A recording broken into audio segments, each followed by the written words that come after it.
There is a club on this planet that costs over $100,000 to join, and the initiation fee is often paid in frostbite, delirium, and death. You probably believe that completing the 7 summits, standing on the highest point of every continent, is reserved for bearded superhumans or adrenaline junkies with a death wish. The data suggests something different. Modern logistics have opened these peaks to dentists, lawyers, and grandmothers. But here is what is fascinating. The accessibility hasn't lowered the danger. It has simply changed the demographic of the victims. The mountain doesn't care about your net worth or your training regimen. It only cares about physics. From a literal boardwalk in Australia to the oxygen-starved graveyard of the Himalayas, the gap between the easiest and the deadliest is not just a matter of height, it is a matter of survival. Let me show you how a vacation can turn into a funeral. You're watching Unclimbed Earth, where altitude demands respect. To understand the 7 summits, you first have to understand the controversy that divides the climbing world. There are 2 lists. The Bass list, named after Dick Bass, the first man to complete the challenge, includes Australia as the continent of Oceania. The Messner list, proposed by the legendary Reinhold Messner, argues that biologically and geologically, the true challenge lies in the remote jungles of Indonesia.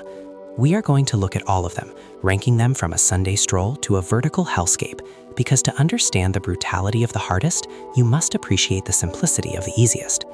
Rank number 8 is the Imposter, Mount Kosciuszko in Australia. If you are following the Bass list, this is your checkmark for Oceania. It stands at 2,228 meters, or roughly 7,300 feet.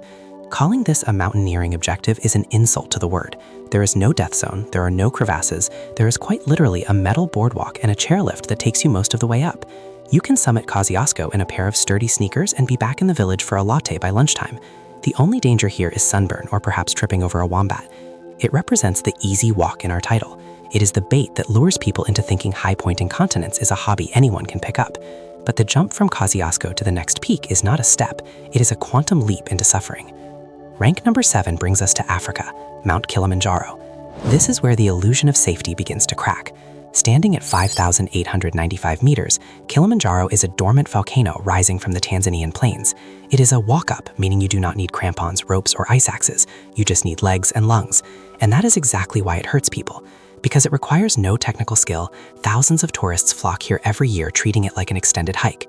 They rush the ascent to save money on permit fees. But the air at the summit contains roughly 50% of the oxygen found at sea level. This is where you get introduced to acute mountain sickness. The headache starts behind the eyes, throbbing like a drum. Then comes the nausea. If you ignore it, your lungs can fill with fluid, high-altitude pulmonary edema, or your brain can swell, high-altitude cerebral edema. On Kilimanjaro, you don't fall off the mountain. You die because your internal organs simply quit. It is the easiest of the true giants, but do not mistake non-technical for safe. It is a test of physiology, not skill. A brutal slog through 5 climate zones, where you start in a rainforest and end in an Arctic desert, gasping for air while guides sing to keep you moving. Rank number 6 takes us to Europe, to the Caucasus Mountains of Russia, Mount Elbrus. At 5,642 meters, it is lower than Kilimanjaro, but it is infinitely more lethal. This is a true mountain. It is covered in snow and ice year-round. While there are snowcats and chairlifts that can deposit climbers relatively high up, creating a false sense of security, the weather on Elbrus is a predator. The mountain sits between the Black Sea and the Caspian Sea, acting as a magnet for volatile weather systems. A sunny morning can turn into a whiteout blizzard in 20 minutes. The standard route is not technically demanding, but if you veer just a few meters off the marked path during a storm, you are in glacier country. The slopes are riddled with hidden crevasses, deep cracks in the ice masked by thin snow bridges. Every year, climbers vanish on Elbrus, wandering off-route in zero visibility, only to plummet into the ice below. It is the highest peak in Europe, and it demands cold weather discipline that Kilimanjaro does not teach you. It is the transition point where hiking ends and mountaineering begins. Rank number 5 is the bottom of the world, Mount Vincent in Antarctica, 4,892 meters. In terms of climbing difficulty, Vincent is not a monster, it is a snowplod. But the context is alien. You are climbing in the most isolated place on Earth. The temperature rarely rises above -30 degrees Celsius, and that's on a warm day. With wind chill, it drops to levels where exposed skin freezes instantly. The logistics alone make this a formidable barrier. You fly in on a Russian cargo plane, landing on a blue ice runway. Once you are there, you are on your own. There is no rescue helicopter coming for you if a storm hits. The silence of Vincent is absolute. There are no birds, no insects, no flowing water, just the wind and the crunch of crampons on dry, brittle ice. The danger here is the environment itself. A broken leg on Elbrus is an emergency. A broken leg on Vincent is a logistical nightmare that could cost hundreds of thousands of dollars to solve, if the weather allows it at all. It is a psychological pressure cooker, a test of your ability to function in a freezer that wants to turn you into a statue. Rank number 4 is the Great Deceiver, Aconcagua in South America. At 6,961 meters, it is the highest mountain outside of the Himalayas. It is a stone giant, a massive pile of crumbling rock and scree. Technically, the normal route is just a hike. You don't need ropes. And that is why Aconcagua is often called the deadliest of the 7 in terms of sheer body count relative to skill. It attracts climbers who have done Kilimanjaro and think they are ready for nearly 7,000 meters. They are not. The altitude here is crushing, but the real killer is the viento blanco, the white wind. These are hurricane-force winds that scream over the ridges, dropping temperatures to -40 degrees in seconds. Tents are shredded like paper. Climbers are blown off their feet.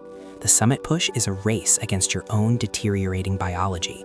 You are walking like a zombie, taking one step every 5 seconds, while your brain screams at you to lie down and sleep. And if you sit down on the traverse near the summit, you often never get back up. Aconcagua is not a climb, it is a high-altitude brawl.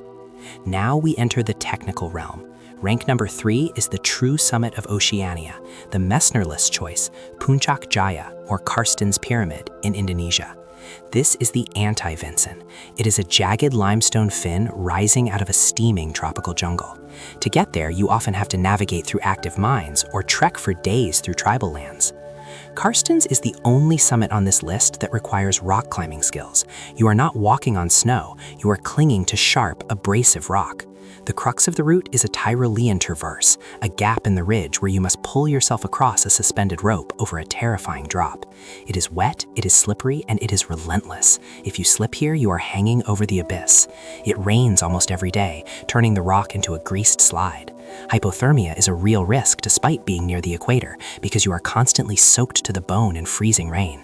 This mountain filters out the hikers. You cannot buy your way up Karsten's with fitness alone. You need to know how to handle ropes, rappels, and exposure.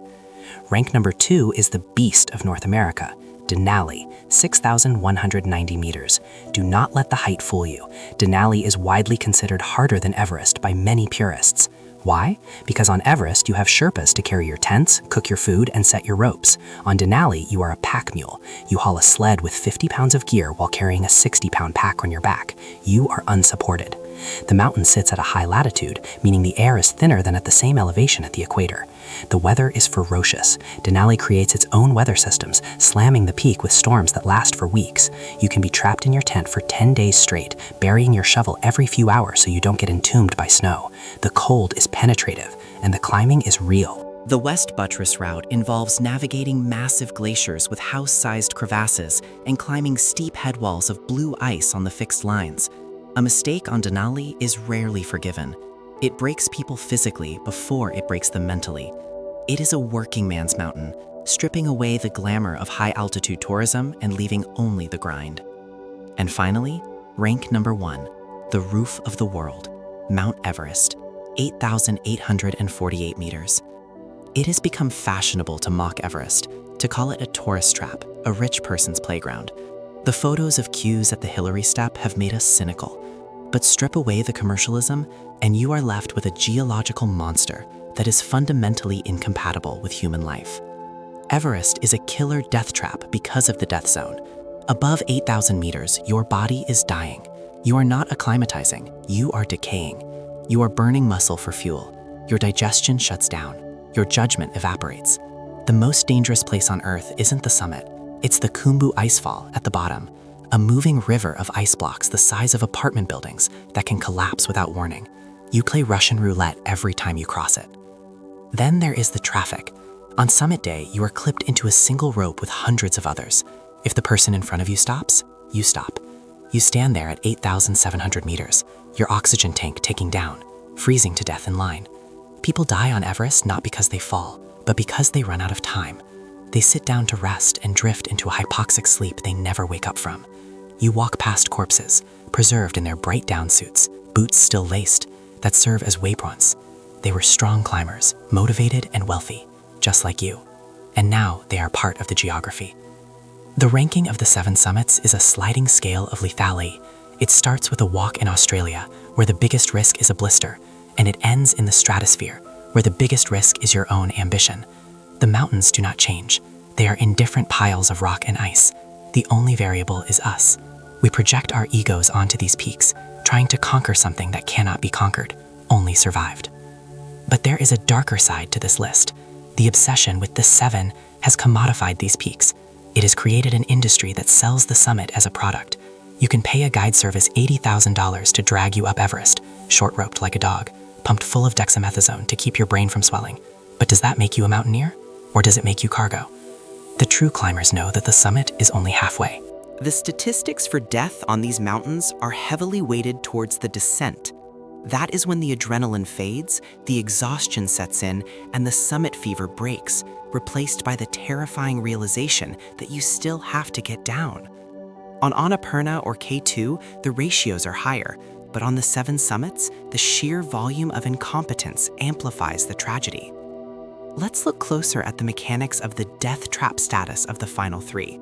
On Karstens, the remoteness means a broken ankle is a catastrophe. There is no infrastructure. On Denali, the cold creates a margin of error so razor thin that a lost glove can mean losing a hand. On Everest, the crowd itself is the hazard. You are tethered to strangers whose panic becomes your problem.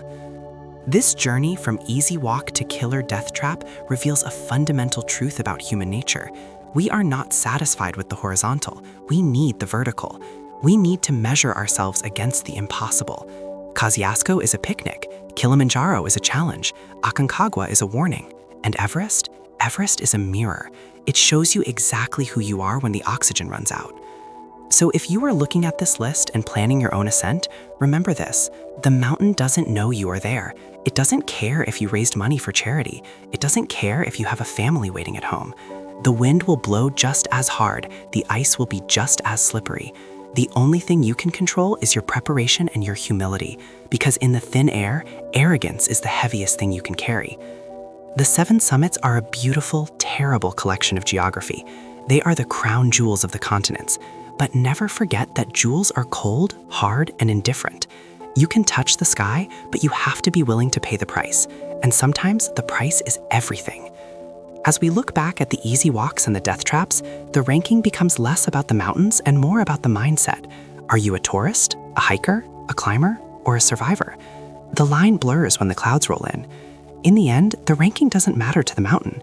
It remains unclimbed in spirit, wild and untamable, allowing us a brief moment on its shoulders before shaking us off. This has been a breakdown of the vertical world, a ladder that leads from the safety of the grass to the hostility of the void. Whether you start with the boardwalk or aim for the death zone, the ground rules remain the same. Gravity never sleeps, cold is patient, and the summit is just a turnaround point.